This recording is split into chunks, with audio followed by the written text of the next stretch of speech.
Colonel Rob Maness has a lifelong record of providing dedicated service to this nation. Having worked his way up from the enlisted ranks to full colonel, he served our country for more than 32 years. He has served as a bomber squadron commander, bomb disposal technician, Joint Chiefs of Staff Operations Officer, assisted the National Security Team with the campaign plan for the global war on terrorism. He authored the first theater nuclear war plan and served as the Vice Commander of America's largest airborne intelligence wing. Colonel Rob Maness is a true American hero.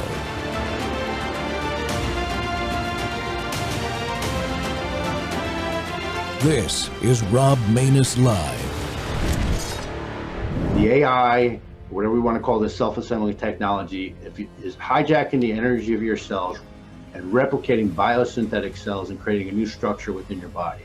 It's part of an overall depopulation campaign where they want to reduce the world's population because these psychopathic authoritarians think that we're useless food eaters, but it's actually the other way around. And they also are basically experimenting on us because they're transhumanists and they're trying to find a way to live forever, I guess, which will be, merge us with technology and machines, which ironically is the ultimate Faustian deception.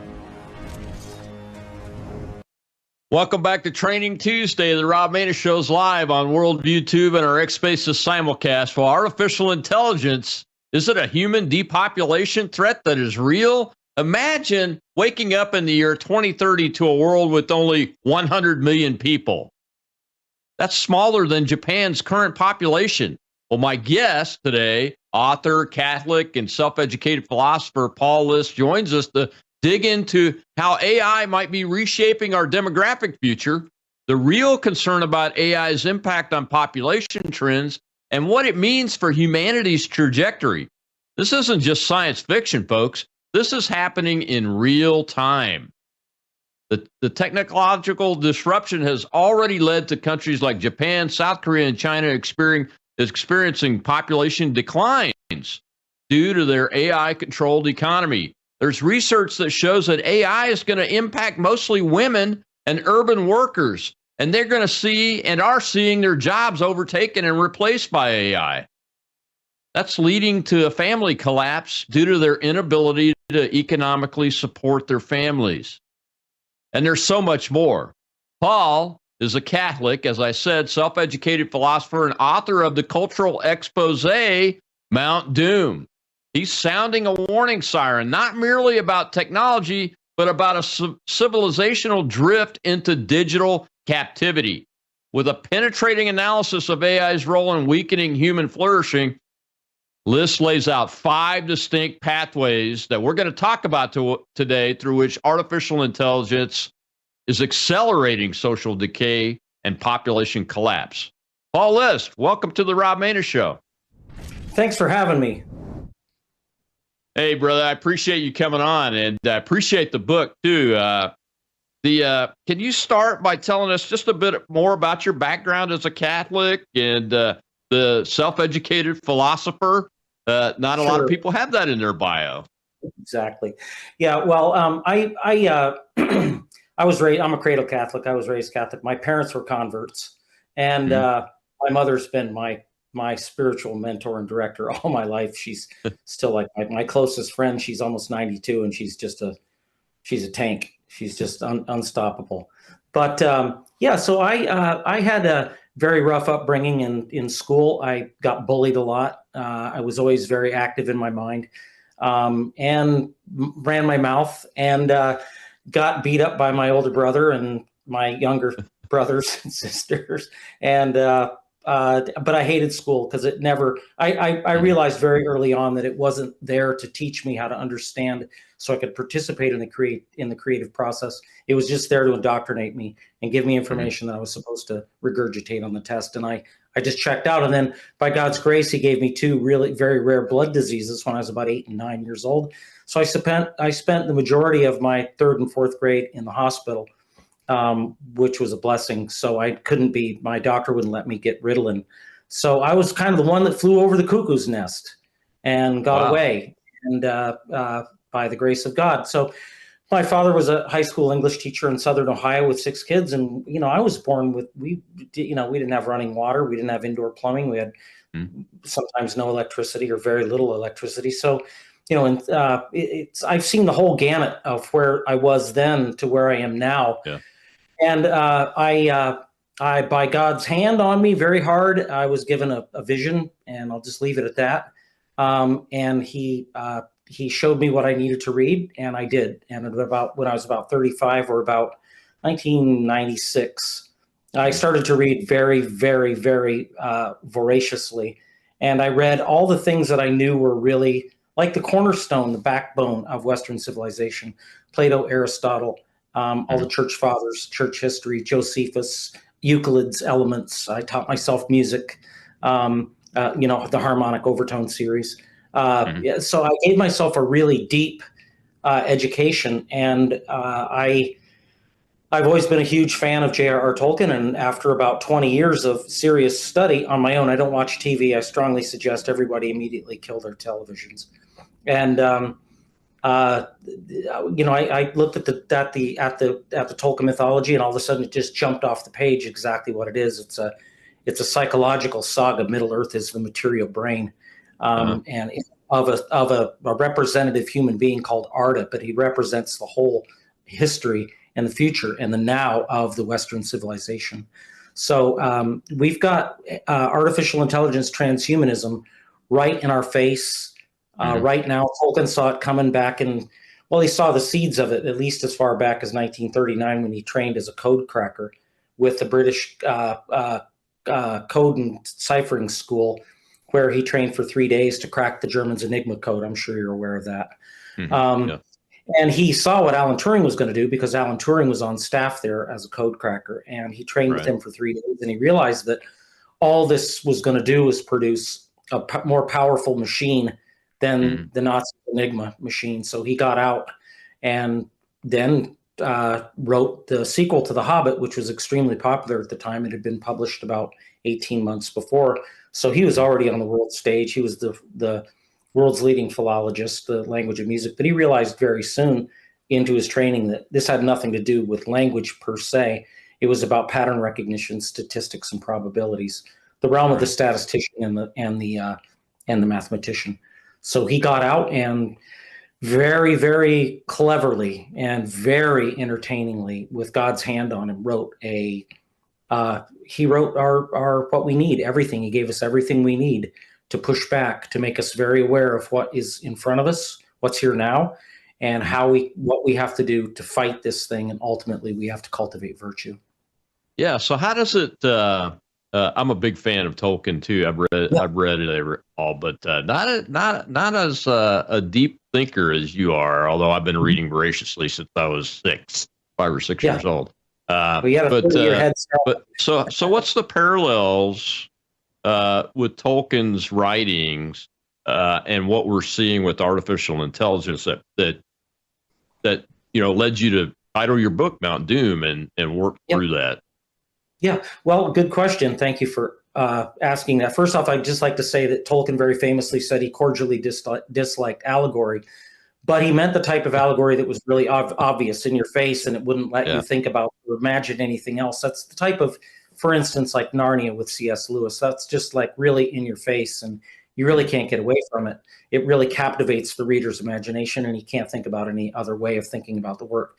So he said that, and then he said, "Oh, it's not about anything. Don't just don't try to make anything of," because he didn't certainly want the Hitlers and the Stalins and whoever making something, trying to make propaganda out of it. And so then he just, in an incredible act of faith in God's providence, he wrote it, and then he just cast it out into the future and said, "There's nothing to see. There's nothing here." And of course, it caught on because it was incredibly powerful, and everybody knows deep down inside it's about something much more than what's on the surface. And then in God's time, he knew that God would choose somebody, some fool like myself, self-educated and just, I hated school, and God picked me to understand what was going on after I'd given myself a true scholastic education, which is the philosophy of Christendom before the Enlightenment. Okay, the apex. So the apex, it's Aristotle, Plato, Aristotle, Augustine, all the church fathers, the church, doctors and fathers of the church, all the way through up at least until, and maybe a few people like Suarez, but after Aquinas. Aquinas is the apex of the scholastic thought process. His Summa Theologia, and right behind that is his Summa Contra Gentiles. So these are massive works that are just the apex of really, really brilliant philosophical and theological thought. So that's what I gave myself. And then lo and behold, Tolkien's work just jumped off the page. And it's a conflict between ideas, because human beings live and die. Civilizations rise and fall by ideas, and ideas are incredibly powerful. So, so if you wanted to see some of some of the parallels, Sauron, as you know, Sauron is always looking for the ring, trying to take the ring, trying to get the ring. He's the Dark Lord of the Tower of Barad-dûr. Well, Sauron is artificial intelligence. Okay, he's made in the image of Alan Turing's, all the parts of the computer that Alan Turing designed in 1936 on his incredibly powerful paper on computable numbers with an application to the Skydance problem, where Alan Turing actually on paper invented the digital computer.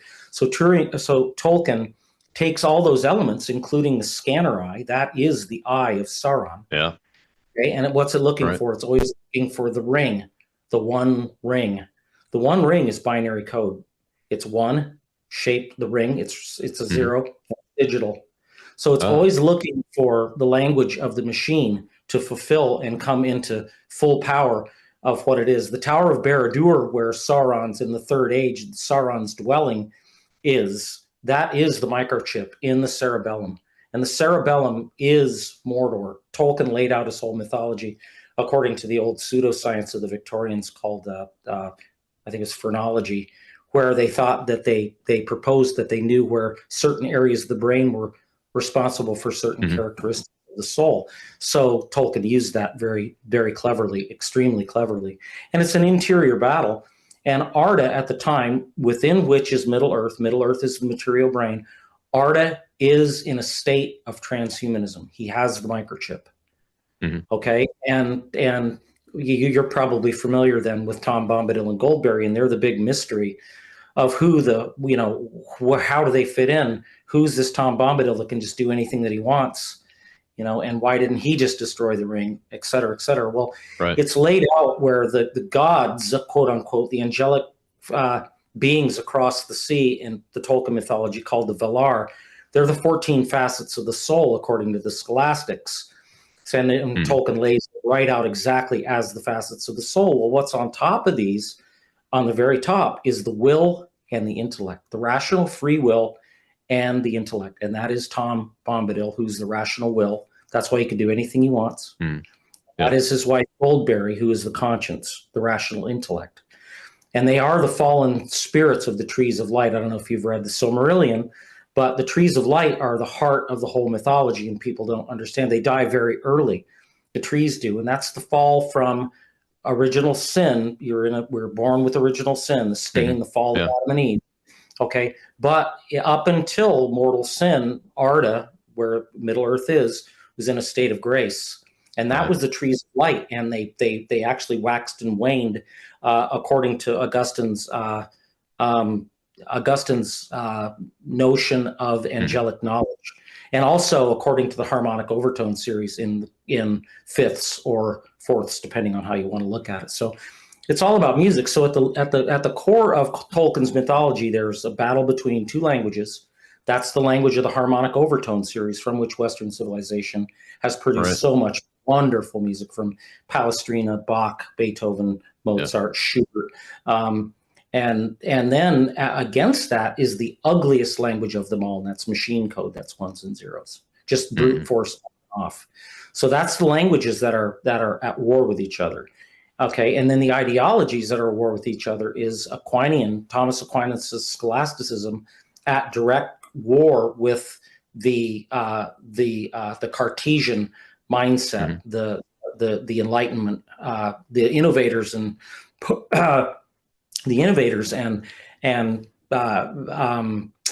sophists. I call them sophists. At best, they were great mathematicians, but they were not good philosophers, and wisdom had left the Enlightenment, and they started chasing machines.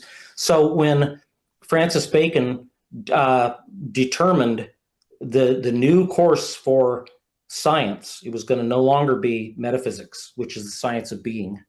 He did away with that. He did away with the scholastics because he said that they never made us rich, never made us give us pleasure, never gave us eternal life, nothing useful out of the world. So he wrote his new, the Novo Organum, which is the new scientific method from which everything started with that document. And his whole idea was to replace Aristotle's Organon, which are the 6 treatises of logic, which people really need to read and study to really have a good head on their shoulders.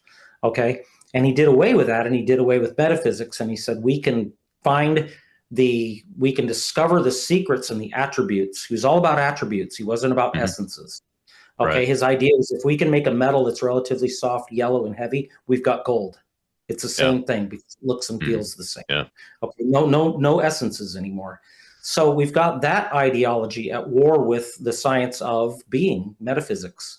And so those two are pulling at each other. And ultimately, Arda is in a state of transhumanism, awash with the sins of the One Ring. Let me just give you some characters here. I got to take a commercial break, Paul, but I want to start back up right there because I have a question about the mathematics of it and the music of it.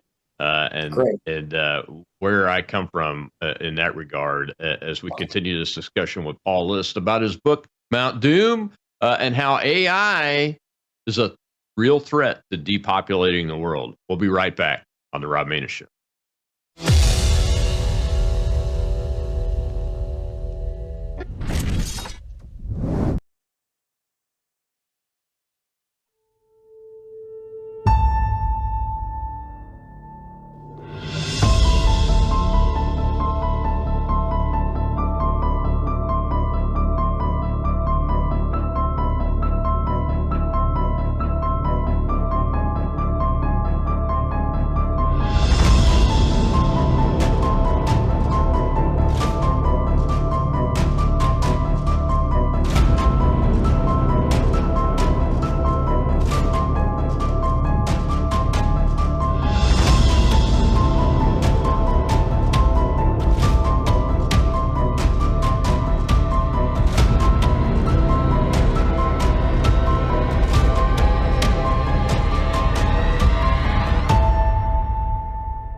Now we see the creation of a new massive class of useless people. As computers become better and better in more and more fields, there is a distinct possibility that computers will outperform us in most tasks and will make humans redundant. And then the big political and economic question of the 21st century will be, what do we need humans for? Or at least, what do we need so many humans for? Do you have an answer in the book? At present, the best guess we have is keep them happy with drugs and computer games. The energy on average for each service and the CO2 being put out per unit of energy. So let's look at each one of these and see how we can get this down to zero. Probably one of these numbers is going to have to get pretty near to zero. That's back from high school algebra. But let's take a look. First, we've got population. The world today has 6.8 billion people. That's headed up to about 9 billion. Now, if we do a really great job on new vaccines, health care, reproductive health services, we could lower that by perhaps 10 or 15%.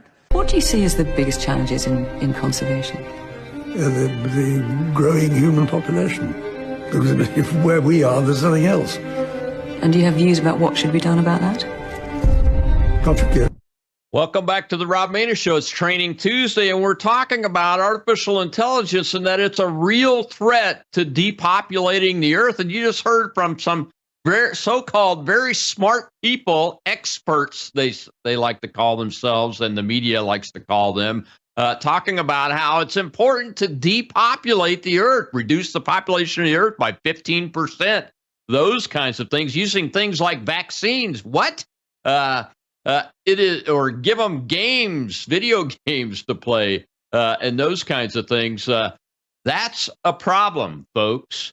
Elon Musk has said himself that we are in a birth rate crisis in this world, especially in Western countries like ours, because we're not having enough babies to grow up to do the level of work that the future Elon Musk need to be doing. As human progress makes its way, should be making its way to a more prosperous and more free society, we are actually taking actions to destroy that progress. And I'm not talking about progressive Marxist progress. I'm talking about more prosperity and more freedom, which is where the end state of human being and human life should be aimed for. And that's what our country was all about when it was created, and what it should be all about today, although we face some challenges. Well, my guest today is Paul List. He's a co-author of Mount Doom. He is a self-taught philosopher and a Catholic.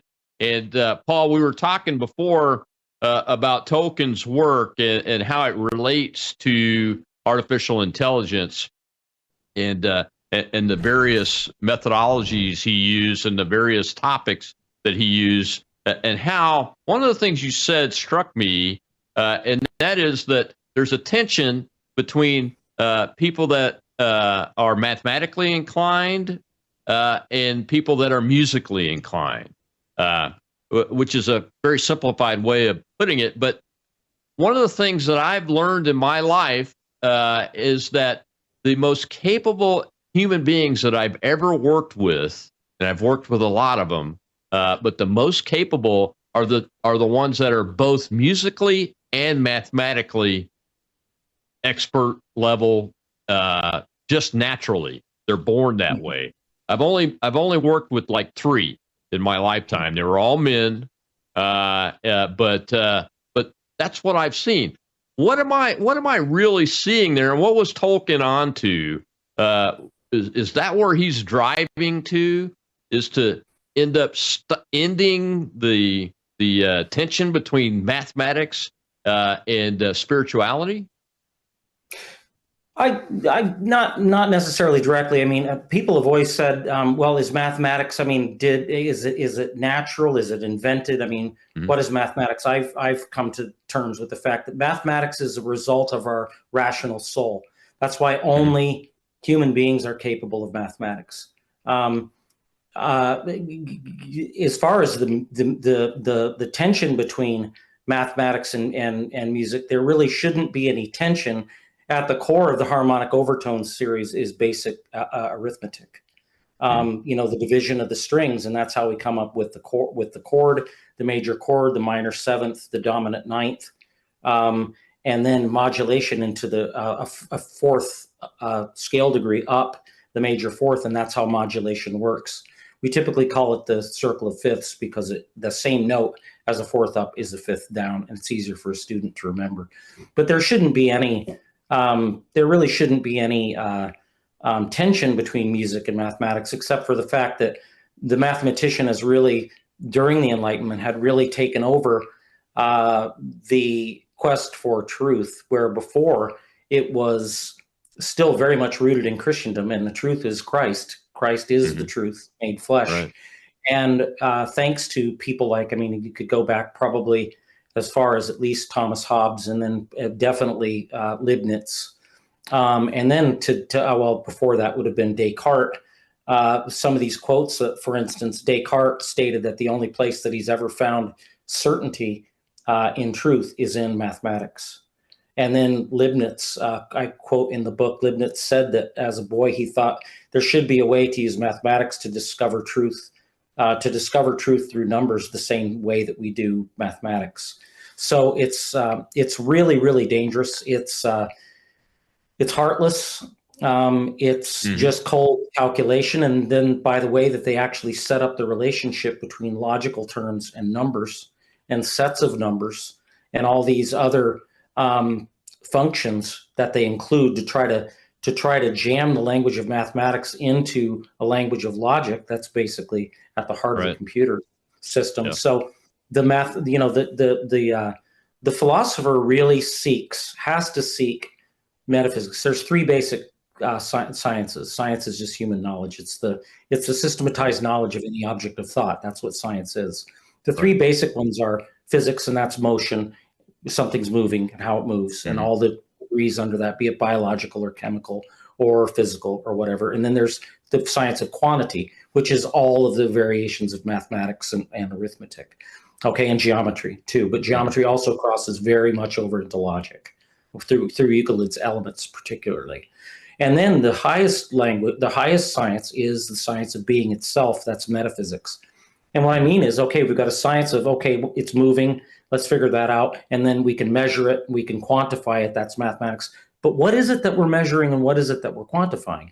And that's the science of metaphysics. And that was done away with. And once you eliminate that, the essence of things, all you're left with is attributes.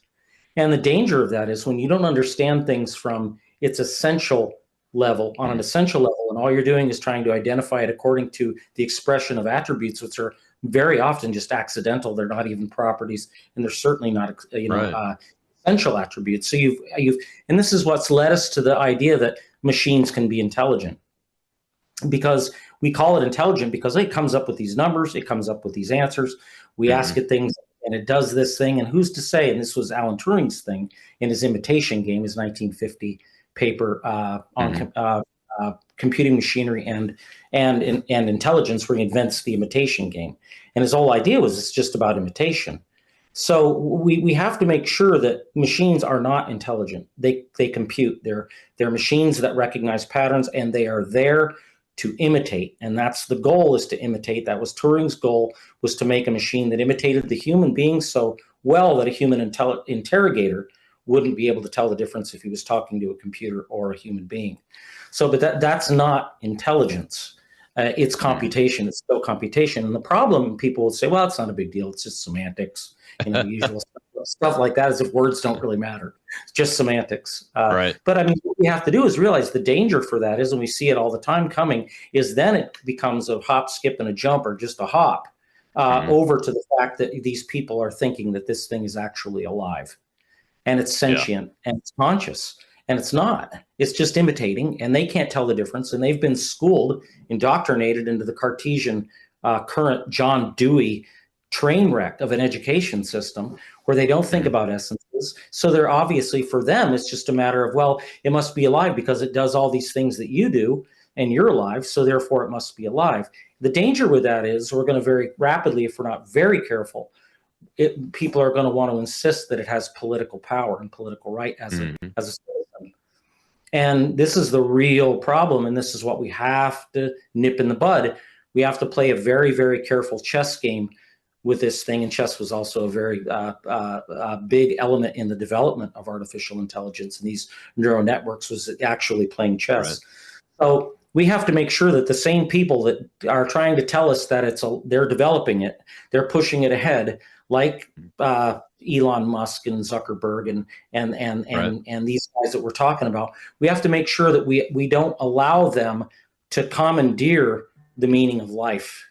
And then they wind up, because they're already commandeering the meaning of intellect, and they're already commandeering the meaning of what it means, you know, to be alive. And then once you've crossed that bridge, they're going to want to give it political power, which is going to supplant our human power, because we've been lowered. The bar's been lowered for us so bad through our education system, and we've just been dumbed down so hard through our food, through our education, through our entertainment is just rotten. Pornography's got a terrible deleterious effect on the mind. And we've just been really, really dumbed down. So it's difficult for people to see the next move in the chess game. And I really believe the next move in the chess game is we have to pass legislation that under no circumstances does any machine ever get political power, have a right constitution. I agree. I agree. I agree, Paul. And this lack of understanding of the metaphysical, which you have to understand to be able to know really innately that artificial intelligence is just an imitation machine. Is all it's doing. It's just very advanced imitation, and we could talk about that after this break. And I've got a question in the audience that I want to take too. Right after this break, my guest is Paul List. We're talking about artificial intelligence threat to depopulating the Earth and what that means and how we need to address it. We'll be right back.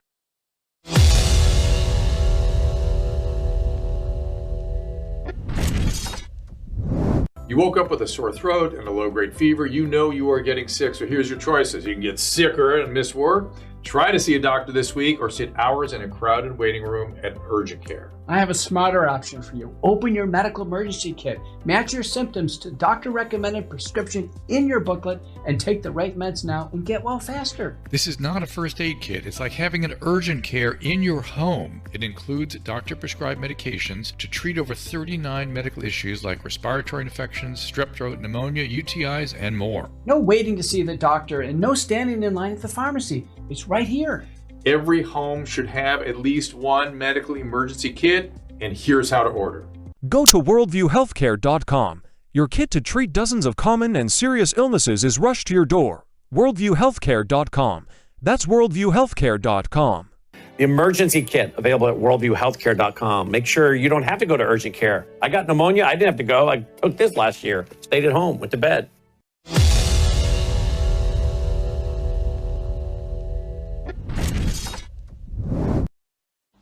I could argue in the developed countries, the big winners are countries that have shrinking populations. Okay, that's something that most people never talked about. You know, we always used to think shrinking population is a cause for negative growth. But in my conversations with the leadership of these large developed countries that have xenophobic immigration policies, they don't allow anybody to come in, shrinking unemployment, shrinking demographics, these countries will rapidly develop robotics and AI and technology. And if the promise, I didn't say it's going to happen, but if the promise of all that transforms productivity, which most of us think it will, we'll be able to elevate the standard of living of countries and the standard of living of individuals, even with shrinking populations. And so the paradigm of negative population growth is going to be changing. And the social problems that one will have in substituting humans for machines is going to be far easier in those countries that have declining populations. And so for those countries that have rising populations, the answer will be education, and so rapidly develop. You know, for those countries that do not have a foundation of rule of law or education, they're going to be left. That's where the divide's going to get more and more extreme. And unfortunately. Welcome back to the Rob Maness Show. It's Training Tuesday. My guest today is Paul List, who is a self-taught philosopher, author of the book Mount Doom, where he relates J.R.R. Tolkien's stories to issues that we're now facing with the rise of artificial intelligence, and how he essentially, I won't say predicted it, but laid it out for us, what we were going to be witnessing and what we were going to be experiencing.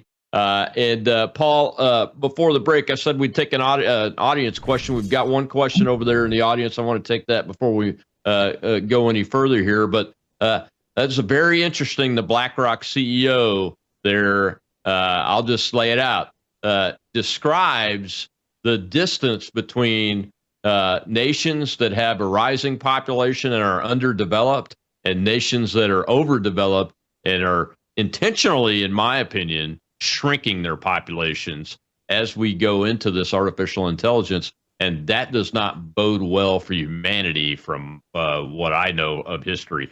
Let's go ahead and take this question from the audience. Go ahead. Patriot Rob's our host over there. Go ahead, Rob. Hey, Colonel, we have Wib. Thank you, Rob. Thank you, Colonel. Thank you, Mr. List. I am a fellow autodidact, I can't math, and the only instrument I play is the radio. But being autodidactic, what is your critic's most used argument besides the lack of a formal curated education that you have? Against me or against my interpretation of the mythology? I'll just roll them in together because that's probably, they're very similar. People have such a false notion of the value of their diploma. I call it their store-bought education.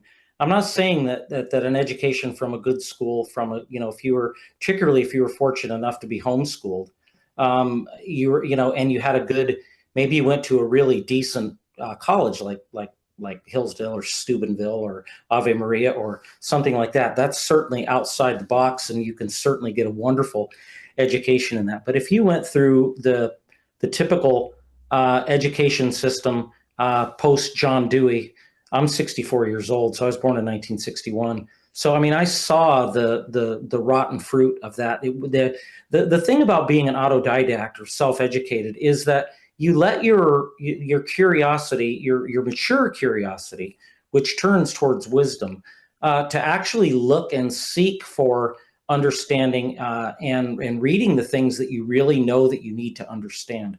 You become kind of the master of your own intellectual destiny, which is really critical, because otherwise it's like one size fits all, particularly after John Dewey, and then if somebody shows a little bit of innate program on their own, where they have some talent and some skill on their own, they become very bored very readily and become hyperactive. And next thing you know, they're hitting them up with all kinds of drugs like Ritalin and whatnot, because obviously they have ADHD. Okay.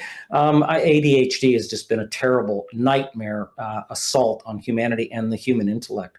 But it's basically when people they'll say, oh, and I get this sometimes, they'll be like, oh, self-educated. That was the first thing that turned me off. Like, in other words, you can't understand anything. You can't do anything unless you've got the stamp from some big industrial machine of education. And I just want to let you know that the image of John Dewey plays out in the Tolkien mythology. It is Saruman. He is practical wisdom. The wizards are the intellectual virtues, according to Aristotle's Nicomachean Ethics. So Saruman is practical wisdom. He's pushed out Gandalf, which is philosophical wisdom. Okay, he's taken over academia. That is the Tower of Isengard is the blackened ivory tower of academia, and the white hand that all of his Uruk-hai have. We could get into that. The white hand itself that they wear on the helmet and on the white hand, that is the diploma. Just to let you know. And Saruman is in the image of John Dewey, who just absolutely ruined education in the early 20th century. He's from my hometown here in Burlington, Vermont. And they just absolutely worship him at the University of Vermont. But he was a disaster. And then Wormtongue, the one that's in there ruining the Rohirrim, which is the men of common sense, that is the common sense in the mind. That's the type of reason is common sense. He is the Marxist teacher, unmanning and perverting our children. And we see that all the time. And we really have to push back while we have the opportunity and start calling out education, modern education, for what it is. It's indoctrination. It's just an extension of the Marxist plan that's been around for a long time. Yeah, and the whole point is to get... I think a lot of parents have, I know I have, I homeschooled my youngest son, he's youngest of 5, because he got swept up in this whole ADHD thing and all that, and I had to stop it, and I like what you said about diplomas. I've got some pretty good diplomas from some really great schools, but you know what the best education I got was in every experience, whether it was elementary school or Harvard? It was the individual interactions with people. That was where I got my education. And if I didn't go out like I was able to do later in my educational life and make contact with those classmates, those people outside of the educational institution, in that environment and outside of that environment, I would not have the education that I have today. It would just be a piece of paper. I think that's where you're coming from, right? Yeah, it's there's too much. I mean, the thing about this back then, I'm sure Harvard was actually a decent school, and that diploma meant something. But we've seen we've seen what that's come to. At a lot of these Ivy League schools, it's just really, it's only going to get worse with AI, because AI makes it almost impossible to get a decent education in an institution like that for both the professor and the student. But we have to also always continue on our path to education. It's a lifelong. The thing that I don't like about diplomas is it's kind of like a milestone that, okay, I can stop working, I'll just go get a job. That was the whole point of education, unfortunately, these days, to get a job, which it was never about that. That was something that happened, unfortunately, really, with John Dewey, who was a huge fan of the Industrial Revolution, and he was also a huge Marxist, socialist. So he industrialized our education, and he socialized our education, and we're turning out kids that just are very, very, very ill prepared. What they're prepared for, unfortunately, is just to be cannon fodder for AI. And of my 5 children, my youngest son, I think, is the most well-rounded. But the system made me create a piece of paper for him when we decided, hey, you're ready to be a graduate of high school. I had to go out and figure out how to create a piece of paper the system of employment and education would accept, so that he could keep moving forward and go get his job or get his trade school that he wanted, and those kind of things. It's really weird, and having been a product of places like the Navy War College, Harvard, and all that, I look back on it, and like you said, they might have been okay. I think Harvard, I was a mid-'90s guy at the Kennedy School, so I mean, it was still pretty much okay, but it was coming in. The Marxism was on its way in there at that time, and honestly, other than the aura of the institution, the education is really about the people that you're able to meet, and you can do that anywhere. But you got to maintain that desire, that hunger, that dopamine. It's literally a dopamine high in learning. You have to develop that appetite for intellectual stimulation and really develop your interior life. That was the whole nature of education before the whole John Dewey Marxist Industrial Revolution. It was supposed to be, education was supposed to create well-rounded children of God. I mean, this is why, these doughheads that you've got on there that are the masters of machines that you keep coming up with, these guys, we got to reduce the population, all this. They see is the human being as just a biological machine. They're steeped in Darwinism. They think that, they think if they think at all, they think from a negative perspective of the human being as just a waste of energy and a waste of resources and of no value, where true education makes you understand things like, at the foundation of love is charity. Charity is at the foundation of love, and that means that all our love has to be in and through our love for God, our Creator.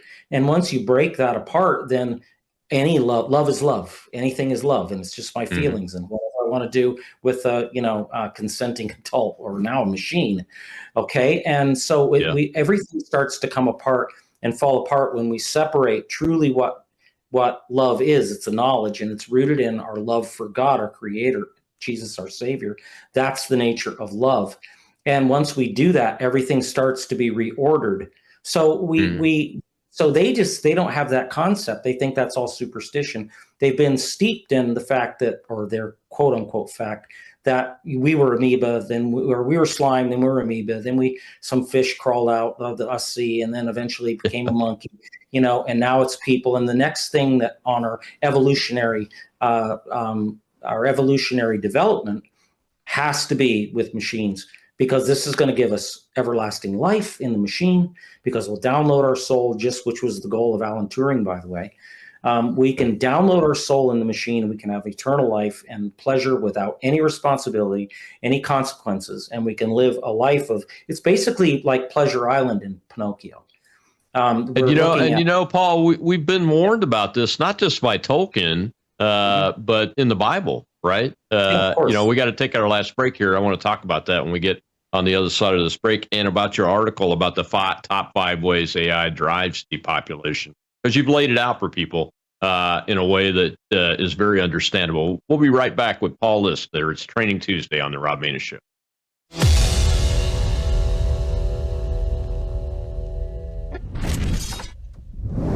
Hello, I'm Brandon House. I want to thank you for all your support at wvwfoundation.com that helps make possible pushing out 24/7 content for free.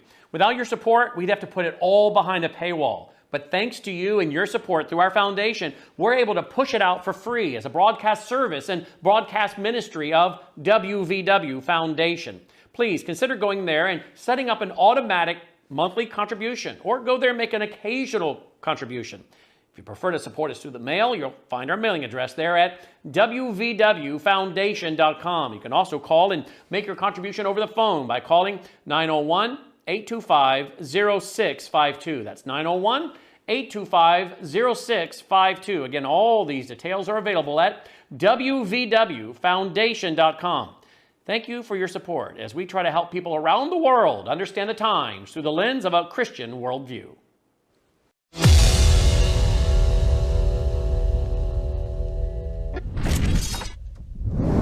I have a 16-year-old son, and we talk a lot about what do you study in college these days. And if you look at the stated goals of many of these companies, they want to have AI replace all humans at all jobs. It's what they say publicly. Bill Gates said this publicly. So I worry about a future in which human beings are not just unemployed, but they're unemployable. And this breaks the notion of the free market in very important ways. And I think we're gonna have to have more of these conversations, and it's gonna feel too early until it's too late. And I, when I hear folks in industry claim things about universal basic income and this sort of digital utopia, I study history. I'm worried that sort of leads to one place, and that place is the gulag. Appreciate it.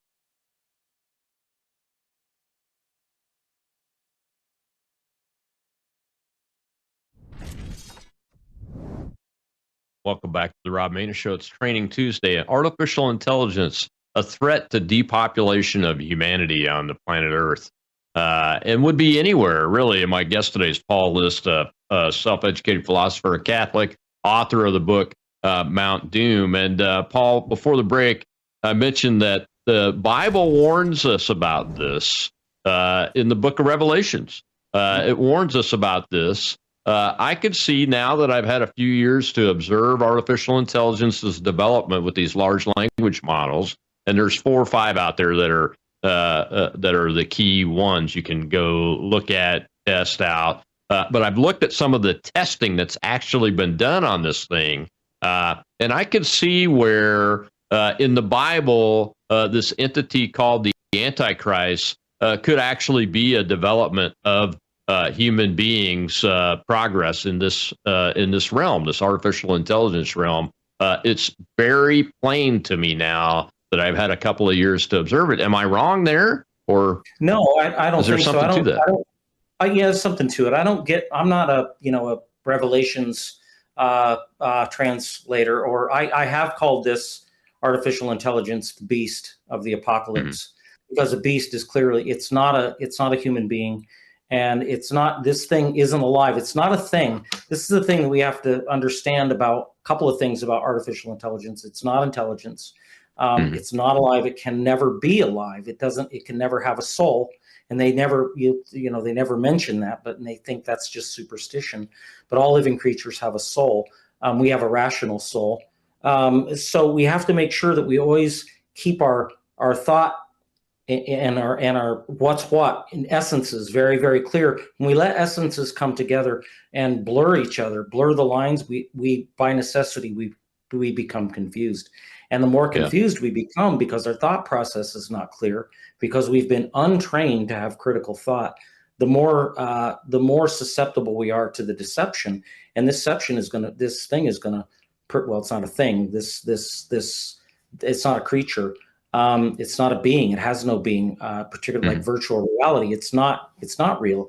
And it's not dead or alive. It's virtual. It's not really even there. So we have to make sure that we don't allow these things to fool us. And the very, very foolish members. I'm sorry to say, but particularly the young people by wisdom, by nature, don't have any wisdom anyway.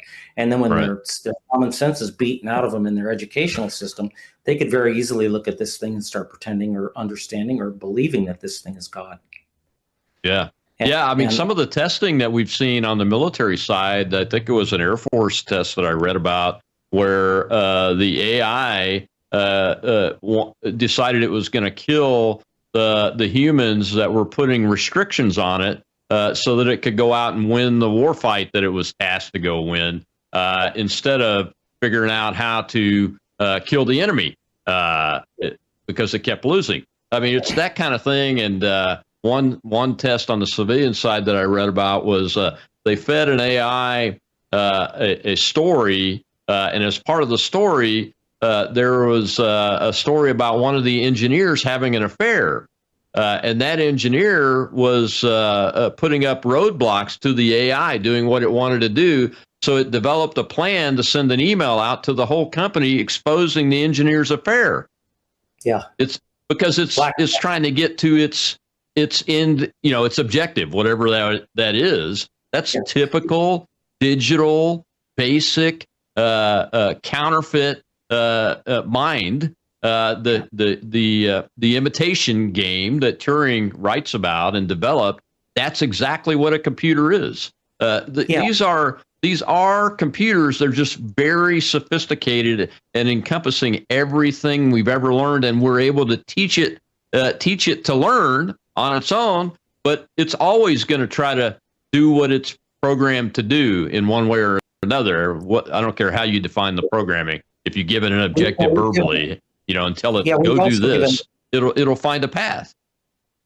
We've given it the capacity to adapt, and once we've given it a capacity to adapt, it starts to see any limitation, particularly even from its creator and its programmer or whatever, as an obstacle. So I like to look at this thing. People say, well, can we do anything about it now? Well, I think that what we can do about it now, and we better get to it really fast, is political. And we need to pass laws that under no circumstances do these machines or these innovations have any life, and they have no sentient. That's impossible. And they have no right to any political power. They certainly can't have a right like a citizen. We have to return to the roots of our founders, who said, read the basic Constitution, read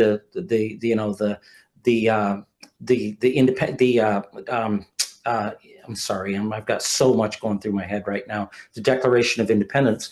Read our money, God we trust. I mean, we're founded on the belief in and the belief in the Christian God, and we have to make sure that we don't allow we have to keep that very strong up front and center in our politics, and never let the atheist Marxist machine masters start to actually manipulate how we understand life, how we understand intelligence, sentience, and never allow it to have any social power. If there's political power, if we can nip that in the bud, we'll go a long ways in keeping it in its domain, which is this perishable, passing, timely, material realm. The human being, we can transcend that with prayer, our intellectual activities.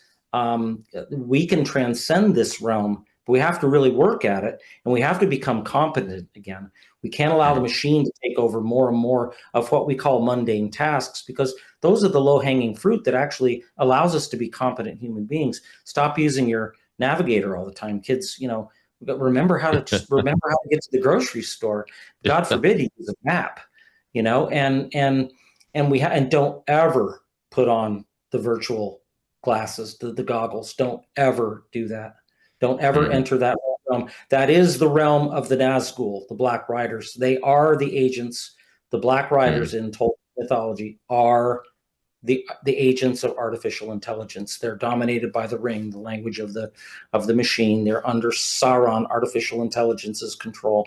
And when you put on the ring, you enter their realm, the realm of the virtual realm, where they can see you and you can see them, and they're coming for you.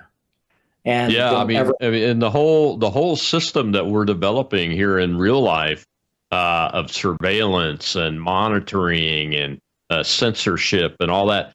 I can see that in the Tolkien story and the characters like Sauron and all of these things that you've laid out. You wrote another article about the 5 ways AI drives depopulation. Before we get to the end of the show here, you mind stepping through a few of those methodologies that you developed to identify that?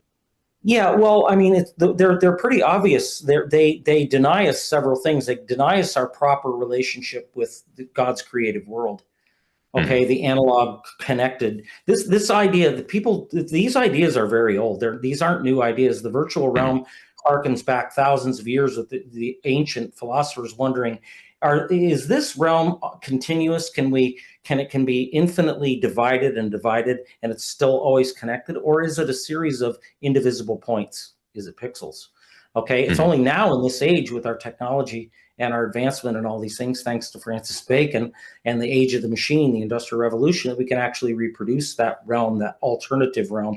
And the devil's using that very much as the alternative to God's creation. Once we enter that realm, we lose all connection with God. We don't pay attention to him anymore. We're outside of, we've willingly rejected God's creation. So that's one way that it drives depopulation, because people won't want relationships with other human beings because they're difficult. They put demands on us. It's hard if you've got kids, you've got a wife. It's not all hunky-dory. Everything's all pleasant all the time. It takes effort. They demand things of us. Usually, a good wife demands things of her husband that he should be doing anyway. The machine doesn't do that. The machine gives whatever you want. It never gives you what you need. And it's dead. It's not dead. It was never alive, so it can't even be dead. It's virtual. It has no being at all. And so that's another way. And it also, it makes us more and more incapable and unwilling to reach out, find a suitable mate of the opposite sex, and have children together and establish the true traditional nuclear family, which Marxism absolutely hates. That's been the focus of the destruction of humanity, of Marx's focus, and his number one enemy has always been the nuclear family. So we have to be willing to engage in God's creation and do away with the satanic alternative, and it is satanic. We have to keep that in mind. So, and it also, don't let it steal your competence. Don't let it steal your intellect. Don't do the microchip. Elon Musk is already bragging how everybody's going to be so smart. No, they're not. They're just going to have access to all kinds of information. That's not intellect. Okay, intellect isn't just having and acquiring ready access to large sums of data. If that were the case, a filing cabinet would be alive and sentient. That's not how it works. Okay, we need to really cherish our made in the image of God, and we need to try and constantly to perfect. Bring into perfection our created essence, made in the image of God. And our life should be an exciting development of our natural gifts and talents that we've been given, to whatever level God's given us those, to put back into the service of him for the sake of his children, because that's charity, real charity. It's not Marxist charity. It's real charity, that we do it as an act of love for God. Okay, not just the people. Okay, so these are the things that we have to do, and we have to be willing to disengage with the virtual realm. We have to be willing to engage with our fellow human beings, and young people have to take the chance and be man enough and woman enough to go out there and take risks and try to find a suitable mate and make that development, and then have children. We have to have children, but within the wedlock. We can't be like Elon Musk, who just thinks he can have as many children as he wants, or is in a sperm bank or something. I it's just, I don't want to go down that road. But we don't need to go down that road. I think one of the things that I've learned from this session is that accepting the counterfeit separates us from our creator, and we need to strive to connect with our creator more than ever today. And I like your idea about passing legislation to declare that these are not living entities. They have no rights. They have no right to anything in law, and only human beings have those inalienable rights that the Creator gave us. I think that's a good start to get to this. Well, Paul, thank you very much for coming on today. We appreciate it. You can find Paul's book at readmountdoom.com. And tomorrow is Whistleblower Wednesday. I'll see you then here on the Rob Maness Show.